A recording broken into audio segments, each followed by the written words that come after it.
હા સાહેબ આમાં ઓપરેશન નહીં કરીએ અત્યારે તો નહીં ચાલે. ઓકે, બીજો કોઈ સવાલ? ના, બીજો બસ કોઈ સવાલ હું નહીં. તમને ડિટેલમાં સમજાવું.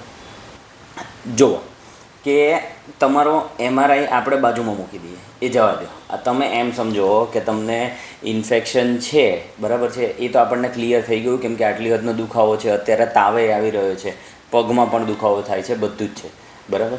હવે ઓલરેડી તમે છેલ્લા 15-20 દિવસમાં જ એ સ્ટેજે આવી ગયા છો કે ચાલી નથી શકતા, પગમાં પણ વીકનેસ આવવા માંડી છે, અને હવે MRI ઉપર આવીએ કે દેખાઈ રહ્યું છે કે નસમાં એટલી હદનું દબાણ છે, તો આપણે એમાં ખાલી બાયોપ્સી લઈને નહીં ચલાવી શકીએ.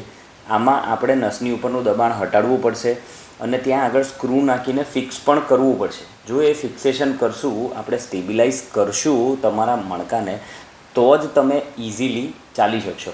જો આ નહીં કરીએ તો એ આગળ વધવાની શક્યતા બહુ વધી જશે, કારણ કે 15 દિવસમાં જે ડિટોરિયોરેશન તમારું થયેલું છે ને, એ બહુ જલ્દી આગળ વધશે. યુઝ્યુઅલી TB કે બીજું કંઈ હોય ને તો એમાં બહુ વાર લાગતી હોય છે, એ આગળ ધીમે ધીમે વધે, એ આટલું સ્પીડમાં ન વધે. આ મોસ્ટ લાઇકલી TB નથી, કોઈ બીજું ઇન્ફેક્શન છે. આપણે આમાં આ જ ઓપરેશનની જરૂરત પડી શકે, બરાબર.